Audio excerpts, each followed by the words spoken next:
Welcome to Inspired Parenting with Daphna Lunder. I'm Mary Frangie, and I'm the program specialist at the Trauma Research Foundation.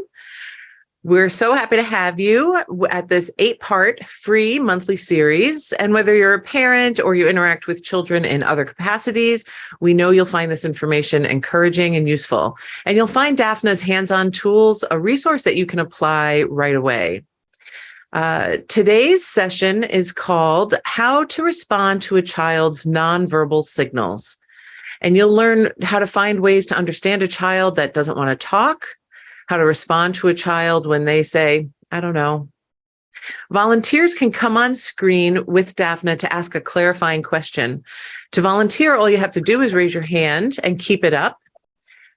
Please keep your questions relevant to today's topic and know that this discussion is not a substitute for, nor does it replace professional mental health advice, diagnosis, or treatment. If you have any concerns or questions about your health, you should always consult with a physician and other healthcare professionals in the mental health field. Therefore, please avoid making any statements related to medical or therapeutic advice during the discussion. If you're watching us on YouTube, please subscribe, like, and share. It tells YouTube this content is valuable and they'll show it to more people. So we're happy to have you at Inspired Parenting, parenting from an attachment trauma perspective. Let me introduce to you our wonderful presenter, Daphna Lunder. Daphna is a child and family therapist with over 25 years of experience. She's a certified trainer, supervisor, and consultant in TheraPlay and dyadic developmental psychotherapy, and co-author of the book, TheraPlay, The Practitioner's Guide. Daphna has successfully treated children and their parents from various backgrounds, including children raised in orphanages, those with fetal alcohol spectrum disorder, those exposed to domestic violence and community violence, and children of parents with chronic mental illness and attachment wounds. Daphna provides training and consultations for psychologists and psychotherapists around the world. We are so grateful to have you, Daphna. Thank you, and take it away. Okay, thanks so much, Mary. Welcome, everyone. Okay, so this topic today is about nonverbal behaviors and how to read your child's nonverbal behaviors. Luckily, and I'm getting ready to show my body because I want everybody to see the nonverbal behaviors. Luckily, a person really transmits a lot in their nonverbals. And we, as parents, we have to be if we just look and we're attuned, we can see a lot more than we thought or we're aware of. So let's start with a child who is more withdrawn or subdued. You might see that your child is often looking down, they're not looking at you when they talk to you, or when you talk to them, or you feel like their responses are just like mumbling or just one word answers. Or they're shrugging, or they look sort of just limp, or like they have very little energy. And the first thing to notice is that when a child does that, the first thing it feels like to the parent is what's really important. You feel like you're being, could be ignored or disrespected. And you can also feel very alone and lonely.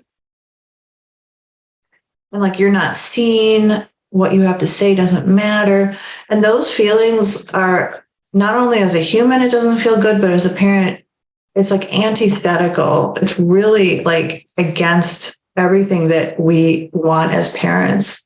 It hurts our heart and it makes us feel very defensive, which means that we either withdraw or we fight back. We get we get intrusive or we get pushy.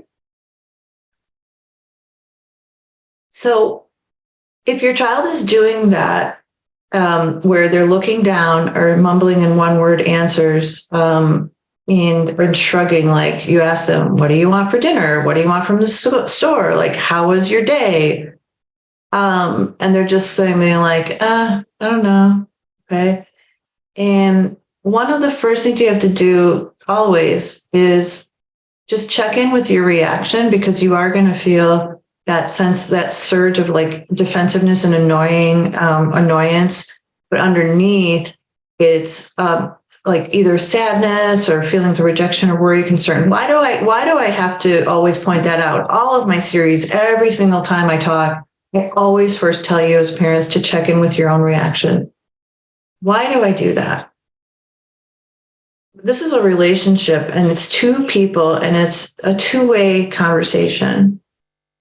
And so when something comes up in us from within, from deep within, and it feels like a surge, it feels like a very strong reaction of feeling like whatever it is, you start feeling panic, or you start feeling like you're disrespecting me.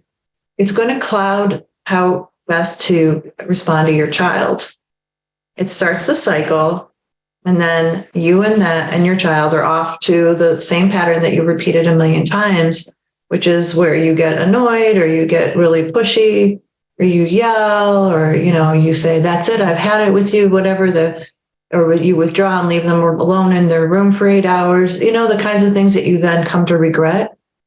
And whether it's like sad, or it's like unfortunate or whatever, but the bottom line is we can only control our own behaviors. And if it's a relational situation, we can control our behaviors, not our child's. But if we change our behavior, we will influence our child eventually, sooner or later.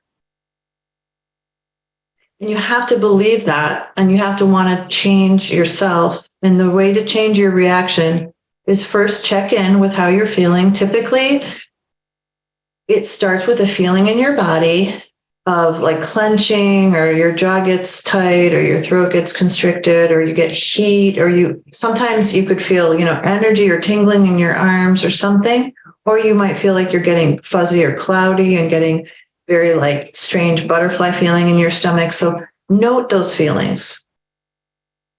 Notice also, try to come up to be aware of what are you saying to yourself about yourself. I went over this in a previous video like 2 times ago about how to regulate our reactions to our children. So I did this on just a recap. That what am I saying to myself about myself as a parent, which is, I'm not important, I'm not effective, I'm a bad parent, I'm hopeless, the situation is hopeless, things that are about me as a parent. And you have to become aware of that thought, because when you make it conscious, you can breathe and respond to it. So what I said before was take your hand, put it on your heart, and say, and if you want to do this with me, just notice what you're saying to yourself about yourself, which is that, okay, wow, my kid is like totally rejecting me and he's not listening to me. I feel like really hurt and small, like I'm a bad parent, and he doesn't care about me. I'm worried. And then say to yourself with a few breaths, I like to say to myself something like, what I have to offer is enough right now, or I can show up for my child despite his behavior. Okay. It's just something calming. And this whole thing takes 30 seconds. Okay. So now you're open. The way it works is then you become more open to seeing what's going on with your child's nonverbals. See, if you lift up some of the fog or the veil or the preoccupation that you're feeling, you can see better what's going on with him. Now, a kid whose eyes are averted, they typically feel a tremendous amount of sadness or shame, or they feel a ton of anger, but they don't feel that they can express it. They could also be feeling, really, really sad, or really downtrodden, hopeless. Okay. And so when you're noticing that, you want to actually, rather than sort of getting more insistent with your words or getting louder, you can do a couple of things. You can talk in what we call a prosodic voice, which is a storytelling voice. and talk to both sides of the dialogue. So you could say, if let's say you say to the kid, hey, what do you want for dinner right now? Or what do you want for dinner later? I'm going into order takeout. And then the kid's like, I don't care. And you say, oh, okay. Let me think about that. Okay. We have like 3 different options. One is pizza, one is chicken wings, and one is Thai food. I wonder which one you would prefer like best right now and tonight. And he'll be like, I don't care. Then you say, that's okay. So if it was up to you, you wouldn't care. You wouldn't prefer one or the other. We had pizza 3 nights ago, so I'm guessing it might be nice to have Thai food. What do you think about that? And then he'll be like, I don't know. I don't care. Like, do you think maybe could you like give me a thumbs up on that or a thumb sideways? Like, and he might not do anything. Like he might not give a thumbs up or thumb sideways or thumbs down. And you say, you know what? That's okay. I'll just make the decision for me, but you have until 4 o'clock for us, but you have until about 5 o'clock when I order. Okay. And then just walk away. So what I'm trying to do is use my prosodic storytelling voice, because that is so much better than using like either an authoritarian voice, like, hello, did you hear me? You know, or a monotonous voice, which is a monotone is always signals danger to the child. So if you're like monotone sounds like this. Okay, so you're not answering me. So I don't know what is going on, but it's not really possible for me to like read your mind. And so don't complain to me later if I don't like the food. So like the prosodic voice has more rhythm to it. And I'm also taking into account both sides of the dialogue. Saying like, I wonder if we could do this. What do you think about that? And I'm giving him opportunities to sort of passively, like with his thumb up or down, or, I know he said, I don't care like several times, but he might, because you didn't get upset, he might later say like, I prefer Thai food or something. So that's the idea, is to use your voice and to have a dialogue with yourself out loud, presuming that you might have a sense of what he might be thinking or preferring. The other thing that you would consider doing is you could consider going to the child, not confronting them like looming over them or something, but touching them in some way, because that can make a difference in terms of getting a response. So you could say, hey, sit down on the couch next to them and put your shoulder next to their shoulder. So that I'm not saying like, here, can I have a hug, which is way too overt for a kid who's feeling rejecting. Sit on the couch, you sit kind of shoulder to shoulder, or at least touch maybe like even knee to knee or something. And then you would say, hey, you know what? I know you're playing with your, if they're playing with their Xbox, I think it's reasonable for them to pause it for a minute, but that's up to you to judge. I think that they're watching a video. You could say, hey, could you pause it for a minute? And if they're looking at their phone, even if they pause it, you could say, what do you think about, dinner tonight? And why don't you could let me know. Can you just do this with your foot for yes? So up and down, and like make it into a little playfulness. Or no, with your foot for Thai. Just kind of like having a playful light touch.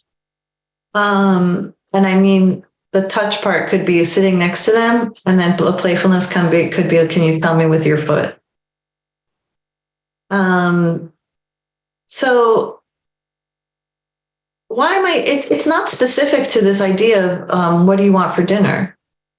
It has to be like with everything, things that are more serious, like if a kid doesn't want to get out of bed and go to school and you have to have him go to bed or get out of bed and go to school, I would do the same thing. The prosodic voice, wondering aloud, talking on both sides of the, wondering aloud for him. asking to kind of, if you could give even any nonverbal signal, like thumbs up or wiggling his toes. And then, see if you can give him some options of what might make him feel, a little bit more, at ease to get out of bed, like bring him his drink or something, or, help him choose his clothes or whatever comes next.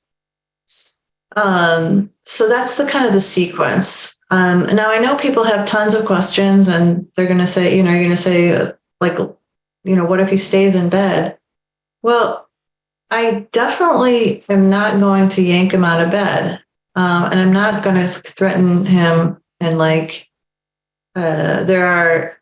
sometimes there's a need for consequences. What I'm going to try to do is get prepared for the next day. If he doesn't want to go to school, then I need to get a babysitter and figure out what is going on. If I have to go to work, and figure out what's going on with school that is making him so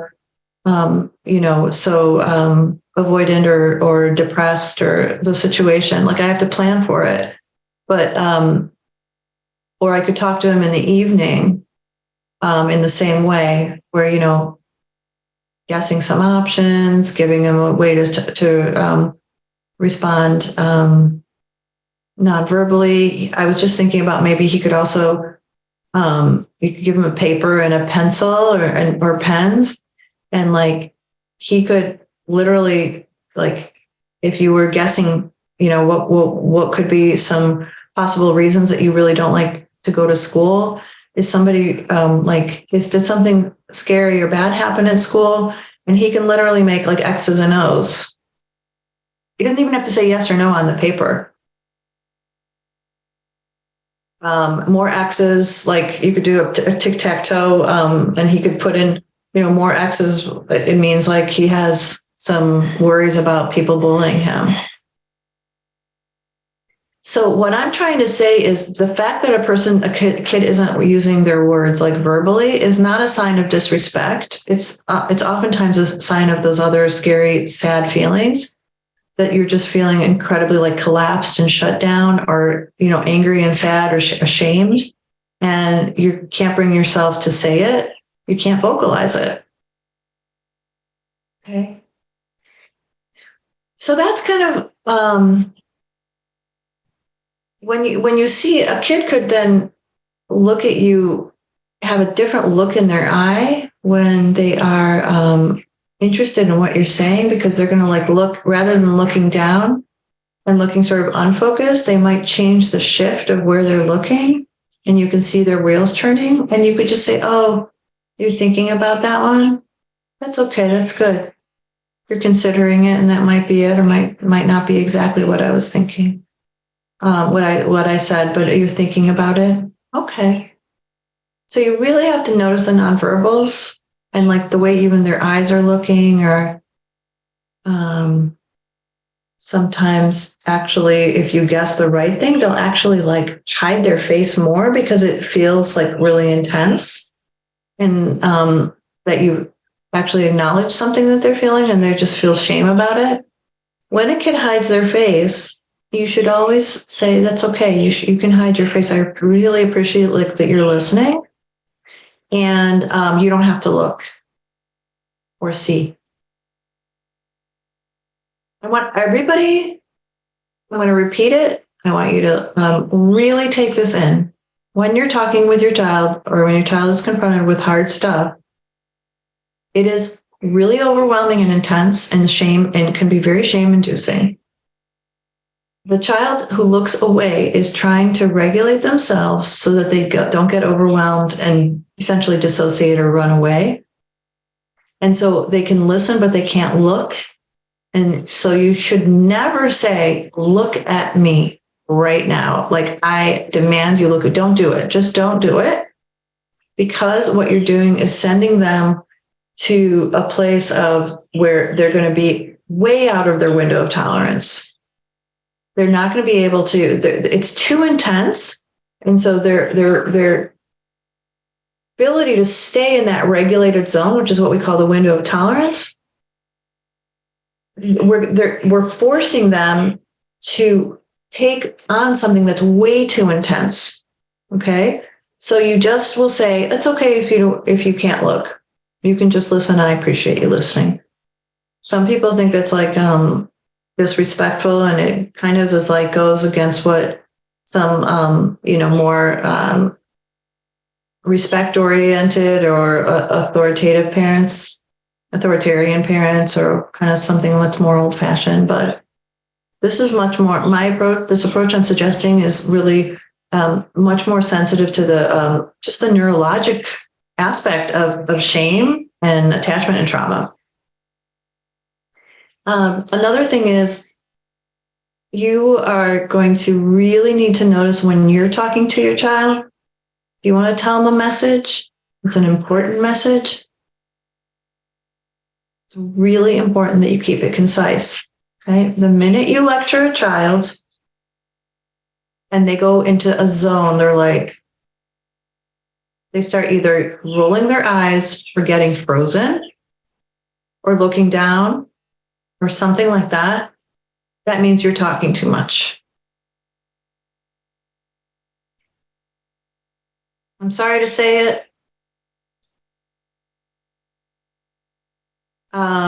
It's no big deal if it happens, occasionally. But if it's happening all the time when you're talking to your child, that they go like this and then they start rolling their eyes and then they're like, oh, okay, like that, it means you're not being concise enough. And so it's very important to think of your message and say, like, you're saying something really important, right? Like, you're saying something like, I will not tolerate you taking the car and driving with friends who are high. And so what I'm going to do is I'm going to take, the car away for a week, and then you'll be able to try again. That's as long as the sentence needs to be, or whatever message it is. He already knows how bad it is to smoke weed. He already knows how dangerous it is for your health and for and driving while high. He already knows what the consequences are, and so that's why it has to be short and concise, so that it doesn't sound like a lecture. Okay.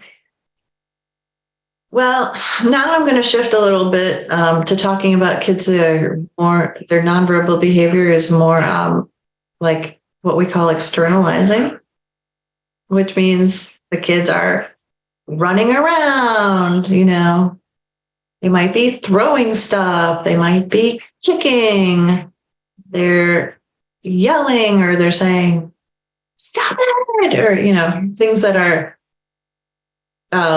much more over the top and sort of really externalizing behaviors. So if a kid is laughing, like really like cackling, and they're running around and they have like this look that's this kind of like crazed look in their eye, like a cackle to me is like, sorry for making that super loud, but I'm doing that on purpose. A kid that is a kid who's overstimulated. And I don't know if it's because it's sensory issues. It doesn't even matter if it's sensory issues or he's overtired or he has trauma triggers or a combination. But that's not the time. It is not the time to play back and be like, oh, you're being silly, and like tickle. Or it's certainly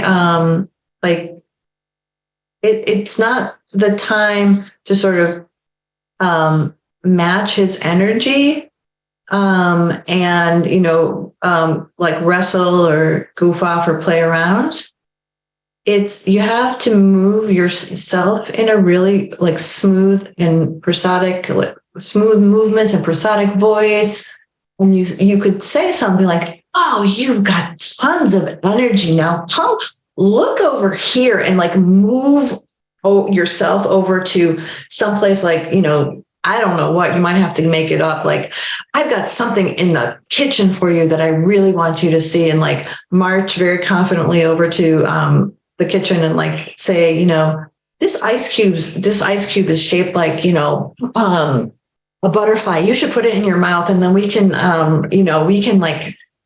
chill out together, or something that directs him to something that's more focused and calming, with the idea that he needs less stimulation. Now, if that means like removing him from, not removing, but, supporting him, like escorting him or sort of shuffling him to another room that's more quiet or less stimulation, something like that, reading him a story so that the rhythm can calm him down, and getting him something to drink. But keeping him in a situation that's really overstimulating is going to keep that stimulation level high. So whether you're at, in the social hall at synagogue or church, or you're at the carnival, or you're in like a birthday party or something, the kid has to be moved away from some of the stimulation. If a kid is throwing something, well, it depends what he's throwing.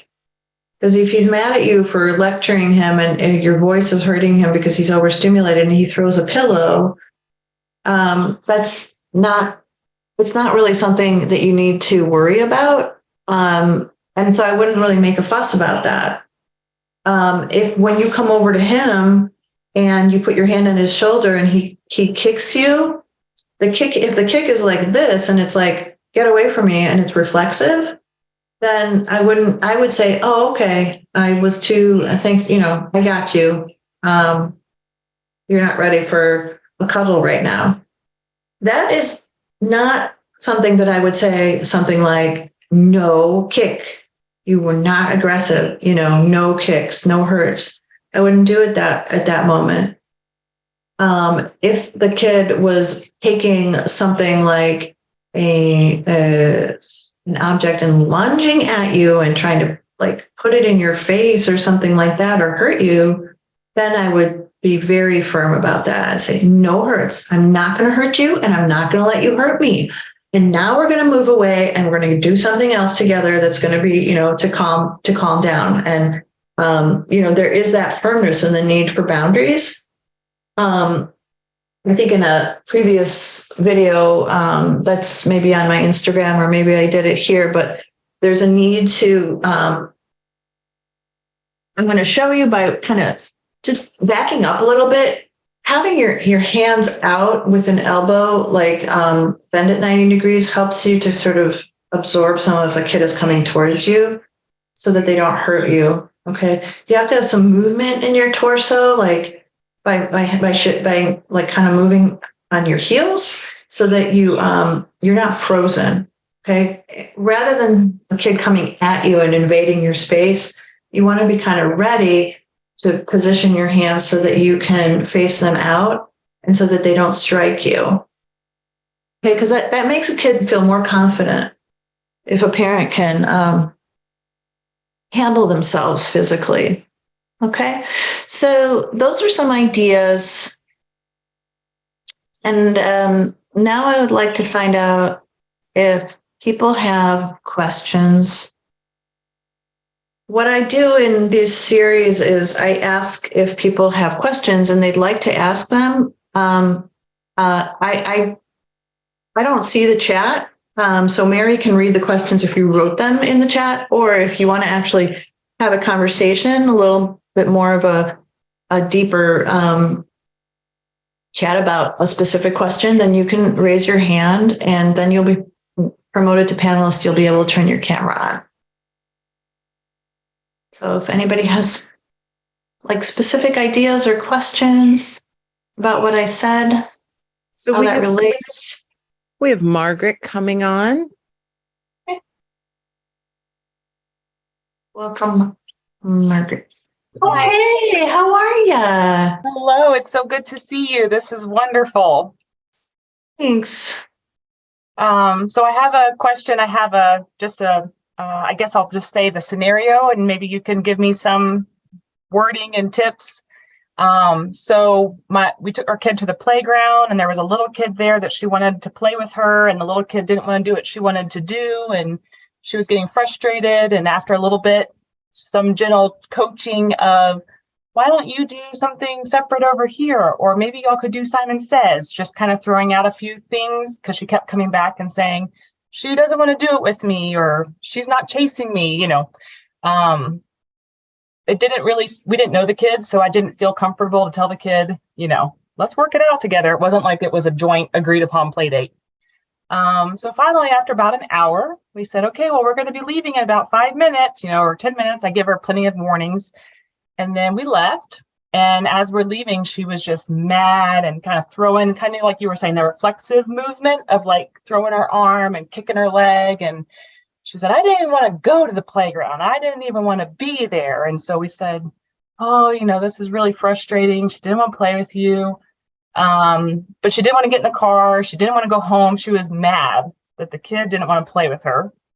And so I felt for myself like we shouldn't have come here. We shouldn't have been at the playground. She was too tired.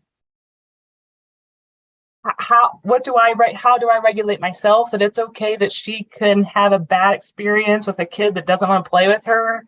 I was internalizing it, that it's all my fault that didn't work out. It wasn't a happy, pleasant, playful experience. Yeah, that's a really good example. Okay, so I think what you're saying is like, as soon as she was having this, like, I don't want to go into the car, and I'm saying these negative things, like, I didn't even want to be here. And basically like, you suck, mom, First of all, let me check with you. Was there somebody else, like a partner or somebody who you feel like, or other parents who might have been criticizing you, or somebody in your mind who's criticizing you? I was feeling the criticism of, she's an only child. She doesn't know how to get along with others, which is not a truthful statement, but it felt true in the moment. That she doesn't have anybody to play with. She doesn't have a sibling to chase her around. She didn't know how to bridge the gap with a new kid that she doesn't know. All of that came up very strong. Okay. Got it. So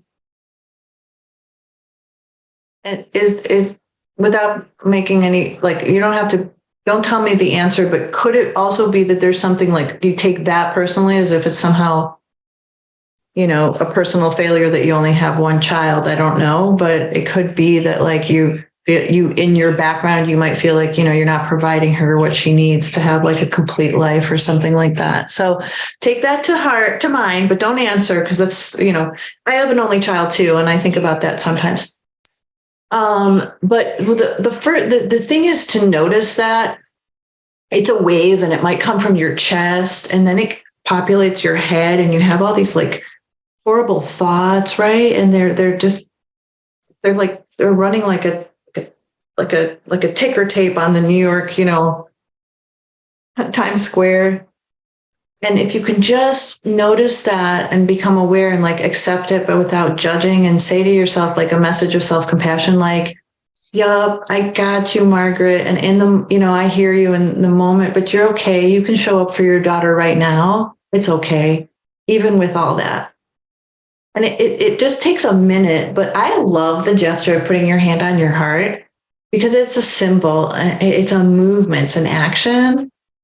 Okay. Mm-hmm.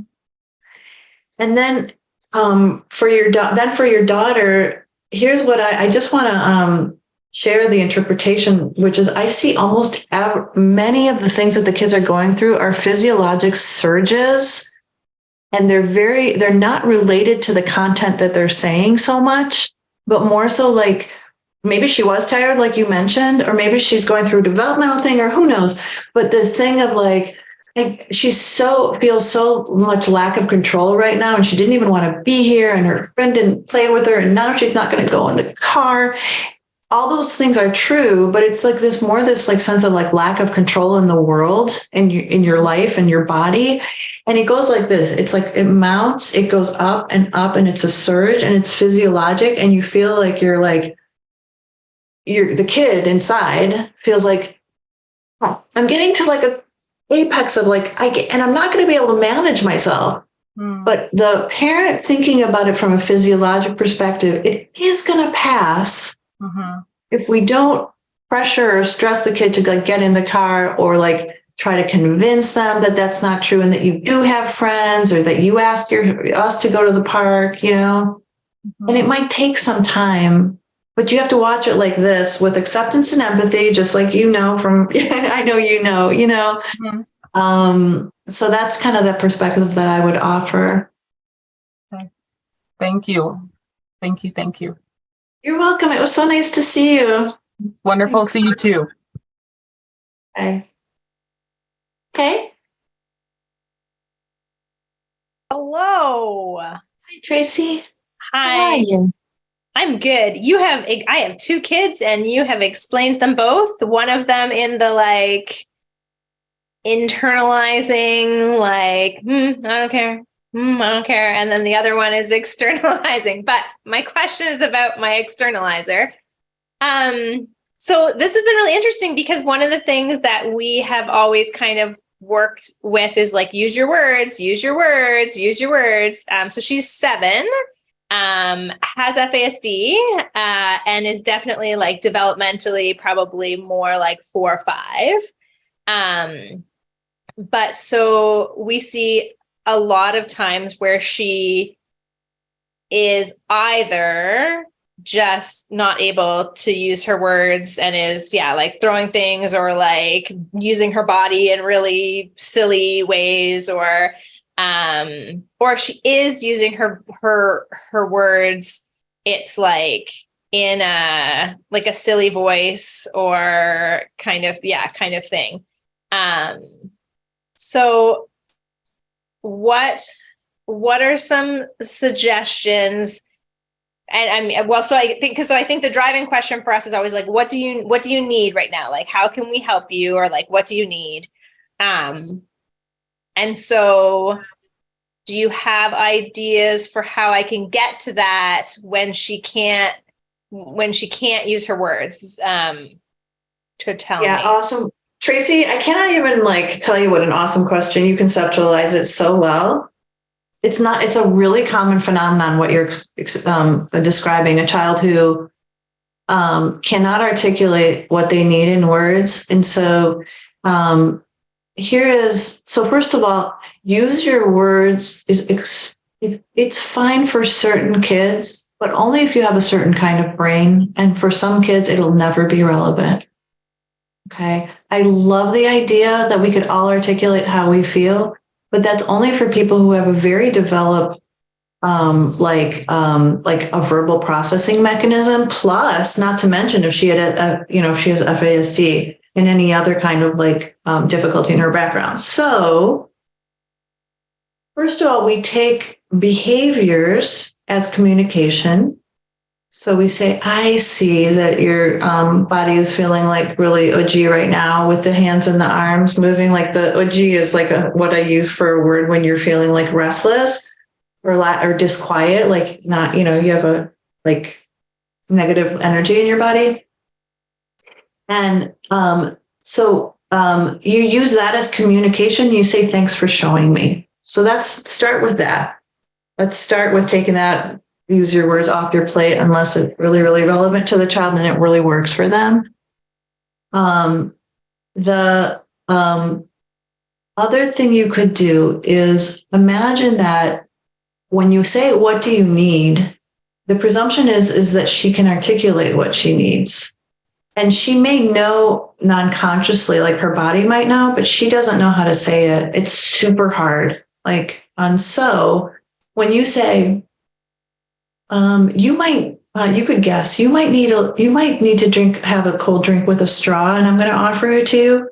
And then you bring it to her and she's like, no. Okay. And then you say, well, you know what, you might, it might be good. You might feel good to, like go under these pillows and blankets and hold your teddy bear, and then she'll be like, no, and she'll like kick those off.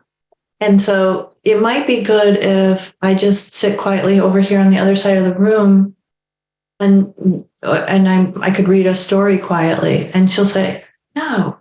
And so here's what if a kid says those things, what you're doing is saying, I am guessing at your needs, and even if none of them feel exactly right, I'm still going to keep trying, just like you would with a fussy baby who can't tell you, a baby who has like colic or something, and you put him over your shoulder, and you put him in a basketball hold, and you put him like in their car seat on the dryer and turn the dryer on so the shakes, or you drive them around like you're just going to do everything. And if she's really still upset and fussy, you say, I'm trying to figure out, and I'll keep, even though you don't know what you need right now, like eventually you will figure it out. And, I'll keep trying. And that's like the caring behind that is the message of, I've got ideas and I have the will. I have a great deal of like desire to figure it out with you. Great. Yeah, that's really helpful. Thanks. Thanks, Tracy. So there's a question that came in from Lisa. She says, I'm curious about the hitting. What if they go after a sibling? Right. Okay. I would definitely I would need to be a fly on the wall, because I want to know the context of like, what was going on, if they're just lashing out at a sibling just because the sibling passed by them, or maybe knocked over their Lego blocks, structure, or there's so much context. So I was wondering if you would want to ask Lisa, write in the chat more, or come on camera. You don't have to. Of course, you have to stop a child who's hitting another child. What I like to do is kind of come from the side of the child who's hitting and put my hand over his hand and arm. So I'm coming from the side, kind of somewhat from the back as well, and turning them away and saying, no hit, no hurts, and holding their arm, but like their arm is here and you're kind of turning them away, as opposed to coming up and being in between them and be like, stop it, like that. But it is a feeling very much for the child who's hitting, that it's like, oh crap, I'm in trouble now, no matter what, no matter how gentle you are. And they need a moment to calm down, and nothing they say is going to make a lot of sense. So you can't be like, why did you hit your brother? So don't do that. Just don't ask them then. Just be like, okay, we're going to take some time and we're going to calm down here a minute in your room, and then we'll be able to go back out and play. Okay. So it's kind of like that surge that I was talking about before. And he might say, you always take his side. It's not fair. He has everything and you never, and when they are kind of like going off like that, I wouldn't take any of what they say to heart. And I just don't ascribe so much meaning. Just be like, okay, I got you. Okay, I got you. Thanks for telling me about that. I can see that really bothers you, and I hear you. But you don't have to problem solve at that time. Okay? Because I'm actually just assuming that what they need is time to calm down, and that their words are more like that physiologic sort of like the breaking down of all of the agitation, rather than that they mean everything, and that you're now going to have to like explain to them why you did this, or why you're not actually being unfair, or that he's younger, or that like he does that, you do that to him, that kind of stuff. I would try to avoid that. Thanks, Daphna. I have one more from the chat, and then we have another live question. In the chat, Marissa is asking, how do you go about handling a situation with a child who consistently uses external nonverbal communication behaviors when they're told no, or when you're trying to move them to do something else? For instance, they will consistently throw something and use harsh words whenever they're told that playtime is over. Mm-hmm. Okay, yeah. Okay, so there's a the first thing is there's a difference between taking something. I'm gonna take my mouse and being like, no, throwing it right at the parent while looking into their eyes. Okay, there's a difference between that and being like, no, I'm not, and like taking a towel and like or taking something like a plush toy, or even like if there's toys on the ground and they kick the toys a little bit and then they roll away. And then they say things like, you stupid, I'm not going to listen to you, you're a witch.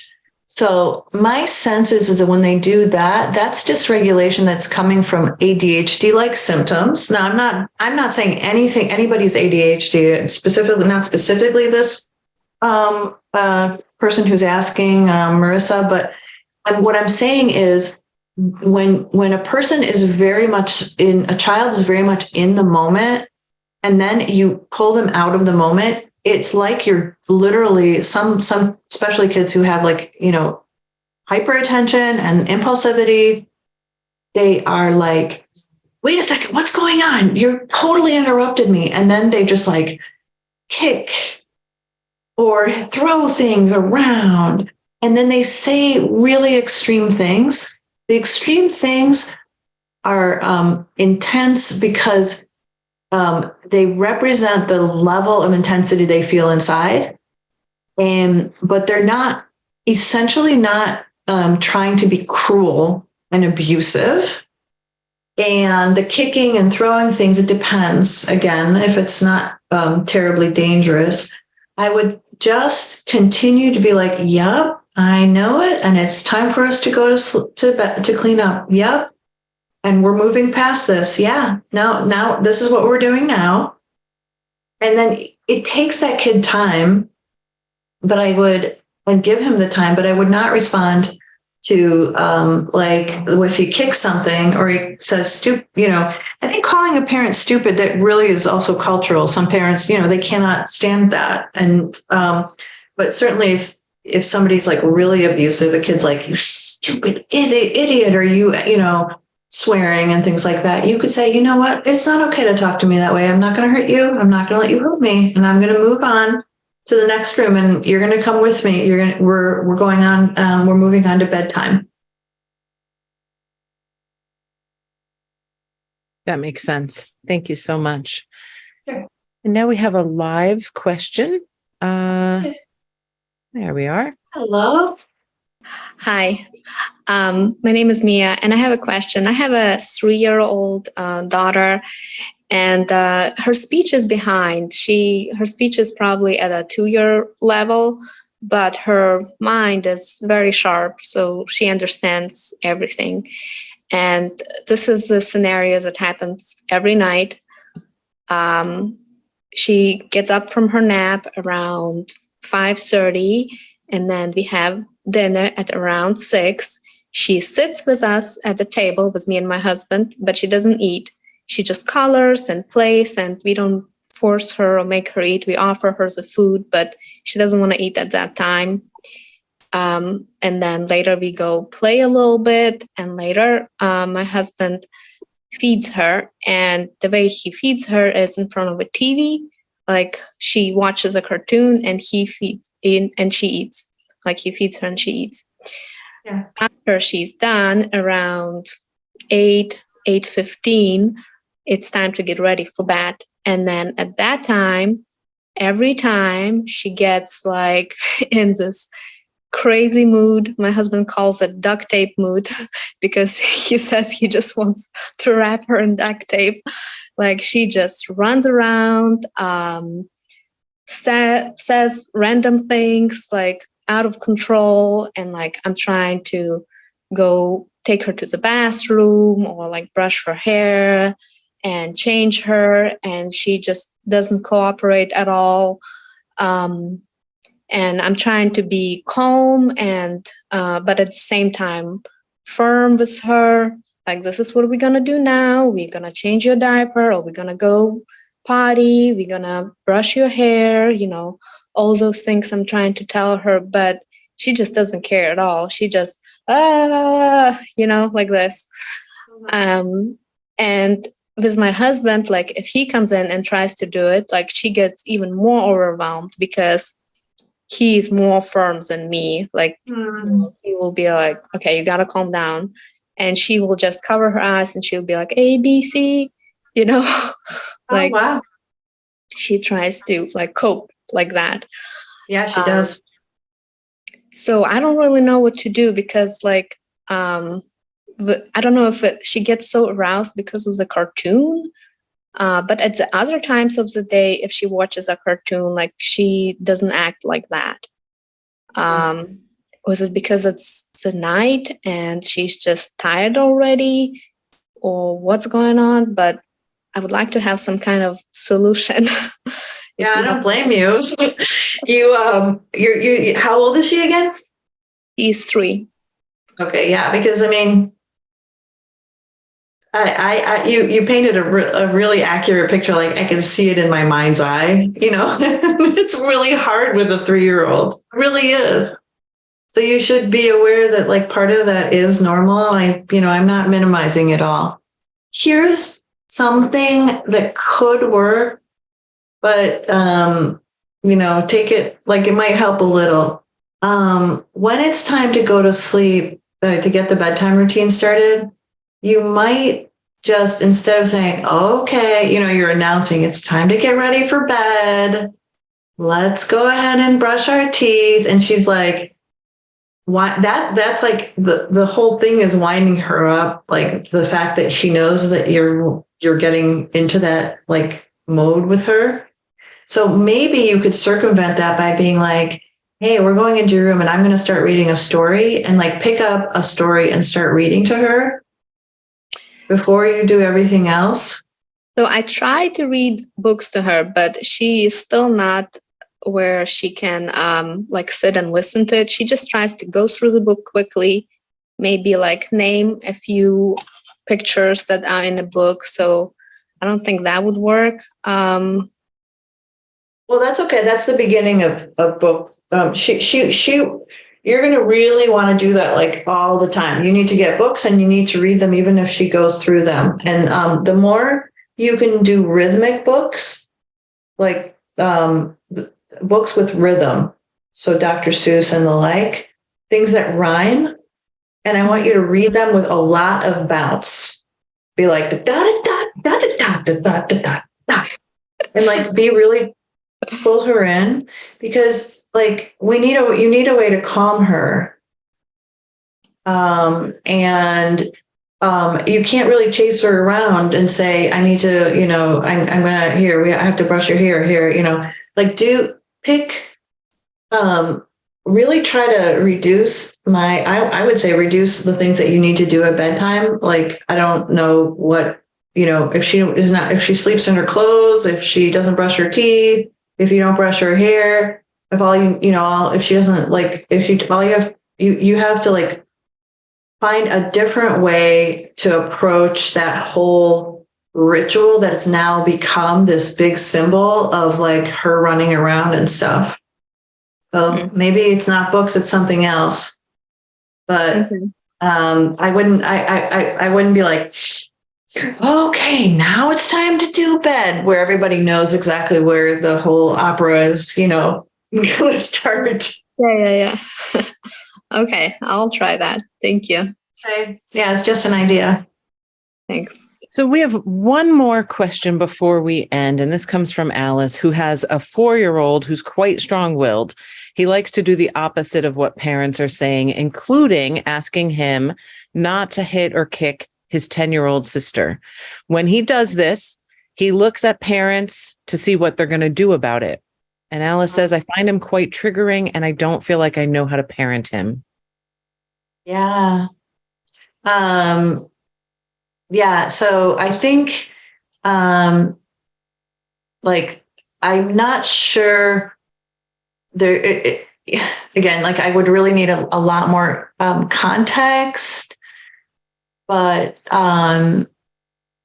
if he's looking at hitting his sister and then looking at you for a response, I would get down on his level and like hold his shoulder and say, do you want me to see you?